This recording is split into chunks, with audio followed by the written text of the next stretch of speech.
Hello students, आज जो है हम देखेंगे पार्ट 12 पर्यटन।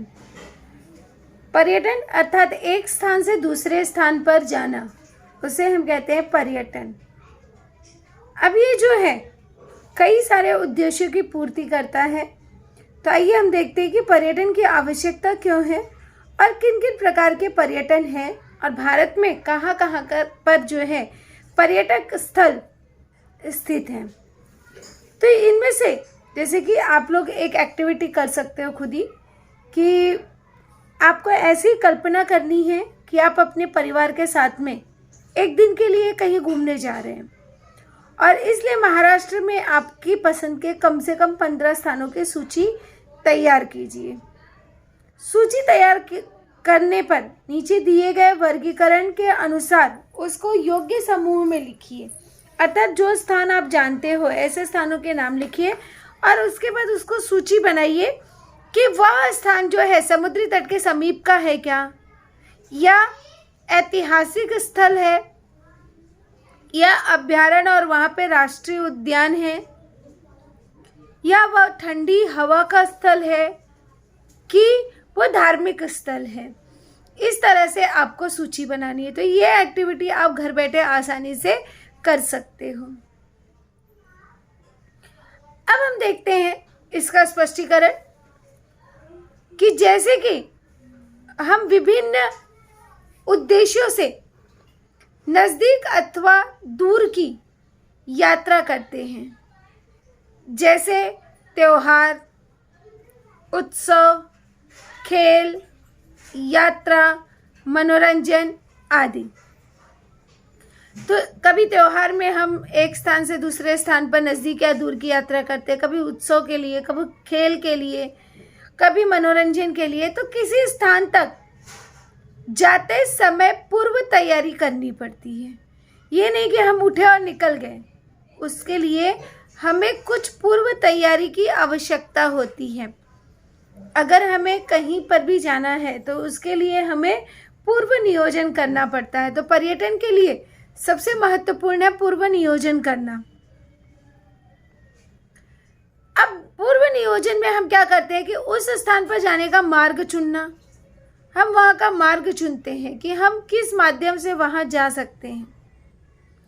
परिवहन के साधन, आवश्यक दैनंदिन जरूरी वस्तुएं लेना, जो हमारी आवश्यक वस्तुएं होती हैं, जो हमारी रोज़मर्रा की ज़िंदगी में दैनिक जीवन में उपयोगी होती हैं, उन वस्तुओं को हम अपने साथ लेकर जाते हैं। अपेक्षित स्थान पर पहुंचने के बाद वहां के दर्शनीय और मनमोहक स्थलों की सैर करते हैं। वहां के जो प्रसिद्ध स्थान होते हैं वहां पर हम जाकर सैर करते हैं, घूमते हैं। कभी कभी हम वहां रुक भी जाते हैं। कभी ऐसा होता है कि हम जो है वहाँ से एक दिन में नहीं आ सकते, तो बल्कि वहाँ पर हम क्या करते हैं, 1-2 दिन के लिए, 3 दिन के लिए, 5-6 दिन के लिए वहाँ पर रुक भी जाते हैं। वहाँ कुछ सेवा सुविधा का उपयोग करते हैं। वहाँ की जो सेवाएं हमें उपलब्ध होती हैं उनका भी हम उपयोग करते हैं, उसके विषय में और जानकारी लेते हैं। वहाँ कुछ सेवा सुविधा का उपयोग करते हैं, उसके बदले हम मूल्य भी देते हैं। ये तो हम सभी को पता है कि जब वहाँ पे जैसे अगर आप रहने के लिए रूम ले रहे हो तो आपको उसके लिए भी पैसे पे करने होंगे। अगर आप वहाँ पे जब रह रहे हो तो खाली रहोगे तो नहीं, वहाँ पे भोजन भी करोगे तो उसके लिए भी हमको पैसे देने होते हैं। कुछ और स्थानों के आपको दर्शन करने, कुछ अन्य स्थानों पर भी आपको पर्यटन के लिए जाना है तो आप वहाँ पर भी कुछ मूल्य आपको देना पड़ता है। तो अपना निवास स्थान छोड़कर विभिन्न स्थानों को भेंट देना, आनंद प्राप्त करना, मनोरंजन करना, या कभी कभी हम व्यापार की दृष्टि से जाते हैं तो व्यापार करना, निवास करना आदि उद्देश्यों से यात्रा की जाती है और ऐसी ही यात्रा को पर्यटन कहते हैं। अब यहाँ पर एक वाक्य के लिए हमारा बनता है प्रश्न कि पर्यटन किसे कहते हैं। तो पर्यटन अर्थात जब हम अपना मूल निवास स्थान छोड़कर विभिन्न स्थानों को भेंट देने जाते हैं या आनंद प्राप्त करने जाते हैं, मनोरंजन के लिए जाते हैं, या कभी कभी व्यापार के लिए जाते हैं, कभी कभी रहने के लिए जाते हैं। तो जब ऐसे उद्देश्यों से हम यात्रा करते हैं उसे हम कहते हैं पर्यटन। अब जैसे अब कई सारे लोग दूर से जो है नौकरी के लिए आते हैं, तो उनका ये पर्यटन नहीं हुआ, वह उनकी रोज़मर्रा की ज़िंदगी है, वह जो है नौकरी के लिए जा रहे हैं, न कि पर्यटन के लिए जा रहे हैं। तो यहाँ पर एक प्रश्न और बनता है कि पर्यटन के क्या क्या उद्देश्य हैं। तो पर्यटन के उद्देश्य है, पहला विभिन्न स्थानों को भेंट देना, दूसरा आनंद प्राप्त करना, तीसरा मनोरंजन करना, व्यापार करना, निवास करना। ये सब चीज़ें जो हैं ये पर्यटन के प्रमुख उद्देश्य हैं। इसके अलावा जैसे जब हम पर्यटन की तैयारी करते हैं, जब हम कहीं घूमने जाते हैं, तो ऐसी दिशा में जैसे अभी ये लड़का जो है यह घूमने जा रहा है, तो आप देख रहे हो कि ये अपने दैनिक जीवन में आवश्यक वस्तुओं की पैकिंग कर रहा है, उसे वह रख रहा है। जैसे एक बैग लिया है, उसमें उसने कुछ कपड़े डाले हैं, कैप लिया है, दिशा सूचक यंत्र, क्योंकि अगर वह रास्ता भटक जाता है तो उसे दिशा सूचक यंत्र की आवश्यकता होगी। कार्ड लिया है, कैमरा लिया है कि कुछ अच्छे पल होंगे, कुछ अच्छी जानकारी होगी तो उसे वो उसमें खींच सकता है। इसके अलावा यहाँ पे आप देख रहे हो कि बॉटल लिया है उसने, मैप लिया है, लिखने के लिए कुछ उसे आवश्यक लगता है तो वह वहाँ पर लिख सकता है, दूरबीन लिया है। तो इस तरह से उसकी जो आवश्यक की वस्तुएं हैं उसने ले लिया है। तो इसी तरह से आप भी जिस स्थान पर रहते हैं उस स्थान से आपके पसंद वाले पर्यटन स्थल की जाने की तैयारी या सफ़र निकालनी है, और वहाँ जाने का मार्ग संकेत स्थल का उपयोग करके खोजिए। सैर का मार्ग निश्चित कीजिए कि आप कैसे वहाँ पर पहुँचोगे, या सैर को लगने वाला समय कितना है, सामग्री क्या क्या आप लोगे, परिवहन का साधन कौन सा चुनोगे, मार्ग की उपलब्धता आदि पर आपको विचार करके एक छोटा सा नोट्स लिखना है कि अगर आपको कहीं जाना है तो कैसे जाओगे, क्या क्या आप पूर्व तैयारी करोगे। अब थोड़ा सा हम मानचित्र से दोस्ती करते हैं। ये हमारा है भारत का मानचित्र, जिसमें प्रमुख रूप से अगर आप देखते हो तो प्रमुख पर्यटक स्थल के बारे में यहाँ पर दिया है। इस मानचित्र में प्रमुख पर्यटक स्थल के बारे में बताया गया है। तो इस पर आधारित प्रश्न आपको किस तरह से पूछे जाएंगे और हम देखेंगे कि आप किस प्रकार से उन प्रश्नों के उत्तर ढूंढोगे। जैसे पहला प्रश्न है कि इस पर आधारित प्रश्न हो सकता है, इनमें से कौन से पर्यटक स्थल आपको ज्ञात है जो आप जानते हो। ऐसे पर्यटक स्थल के नाम बताने हैं जो आप जानते हो।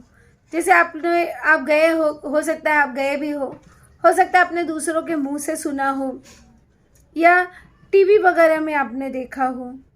तो इस तरह से जैसे अमृतसर चंडीगढ़ हो गया, यहाँ पे नैनीताल हो गया, दिल्ली हो गया, मथुरा हो गया, आगरा हो गया। यहाँ पे अगर आप आते हो कोणार्क, अपने इतिहास वगैरह में पढ़ा होगा, जगन्नाथपुरी का नाम सुना होगा। तो इस तरह से बहुत सारे नाम हैं जो आप सुने होंगे। अब दूसरा क्वेश्चन बनता है कि वे पर्यटक स्थल किस लिए प्रसिद्ध है। अभी जैसे शिमला हो गया, अब शिमला किस लिए प्रसिद्ध है, ये ठंडी हवा का स्थल है। अमृतसर चंडीगढ़ ये तीर्थ स्थल के रूप में जाना जाता है। नैनीताल ये भी जो है ठंडी हवा का स्थल है। यहाँ पे मथुरा ये तीर्थ स्थान के रूप में जाना जाता है। आगरा, अब ये ऐतिहासिक, क्योंकि यहाँ पे हमने जैसे चर्चा किया था कि कुछ समुद्री तट के समीप वाले स्थल हो सकते हैं, कुछ ऐतिहासिक हो सकते हैं, कुछ अभ्यारण्य और राष्ट्रीय उद्यान हो सकते हैं। अभ्यारण्य अर्थात जहाँ पे जानवर पाए जाते हैं, विविध प्रकार के जनजातियाँ, जानवरों की प्रजातियाँ पाई जाती है, उसे अभ्यारण्य कहते हैं। तो अभ्यारण्य हो सकते हैं या ठंडी हवा के स्थल हो सकते हैं या धार्मिक हो सकते हैं। तो तो इस तरह से आगरा को अगर आप देखते हो तो ऐतिहासिक स्थल के स्वरूप में इसकी हम गणना करते हैं। यहाँ पे जैसे गंगटोक और दार्जिलिंग हो गया, तो यह भी जो है ठंडी हवा के स्थल के स्वरूप में जाना जाता है। जगन्नाथपुरी हो गया, यह जो है तीर्थ स्थल के रूप में जाना जाता है। कोणार्क में आपको पता है कि सूर्य मंदिर है, तो यह भी जो है तीर्थ स्थल के स्वरूप में जाना जाता है। तिरुपति आपने नाम ही सुना होगा, तिरुपति बालाजी, तो यहाँ पे यह भी जो है धार्मिक स्थल के रूप में जाना जाता है। उदकमंडलम, इसका भी नाम आप हो सकता है सुने होंगे भूगोल में, उदकमंडलम। तो उदकमंडलम जो है यह जो है ठंडी हवा का स्थल है। यहाँ पे जैसलमेर, ये भी ऐतिहासिक स्थल के स्वरूप में आता है।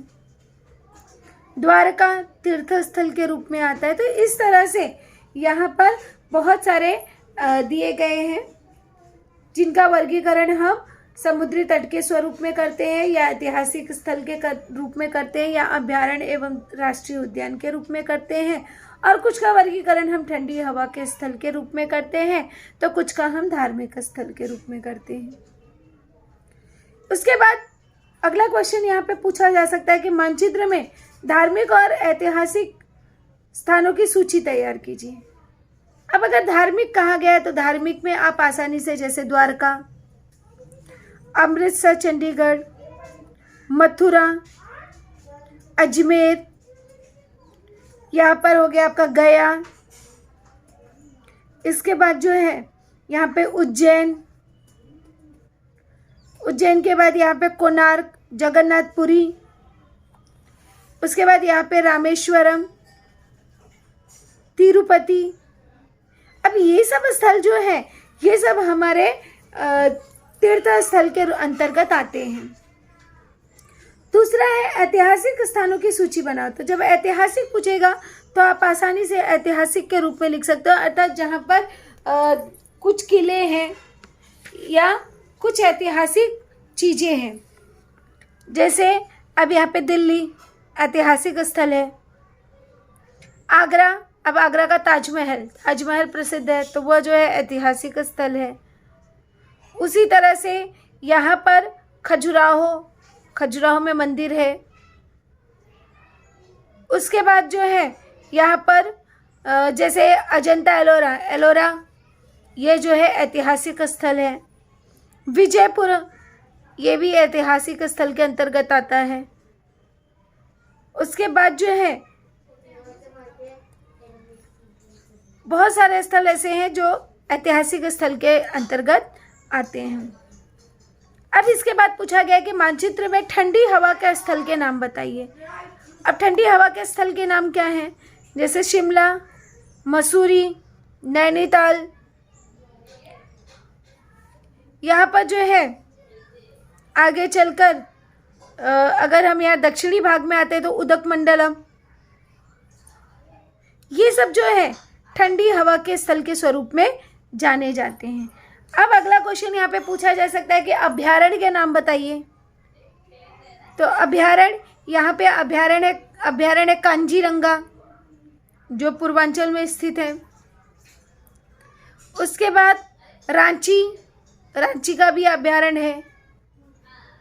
मेलघाट महाराष्ट्र में स्थित है, मेलघाट का अभ्यारण्य। तो इस तरह से ये जो है अभ्यारण्य के नाम आप आसानी से ढूंढ के लिख सकते हो। इसके बाद पूछा जा सकता है आपको समुद्री तटों पर स्थित स्थानों की सूची बताओ जो समुद्री तट पर हैं। जैसे मुंबई, अब समुद्री तट, ये तट है, ये आपको पता है कि अरब सागर से सटा हुआ ये पश्चिमी तट है, और ये जो है बंगाल की खाड़ी से सटा हुआ पूर्वी तट है। तो तट के समीप मुंबई हो गया, पणजी हो गया, मंगलूर हो गया, यहाँ पे तिरुवनंतपुरम हो गया, कन्याकुमारी हो गया, चेन्नई हो गया, विशाखापट्टनम हो गया। ये सब जो है समुद्री तट के अंतर्गत आते हैं।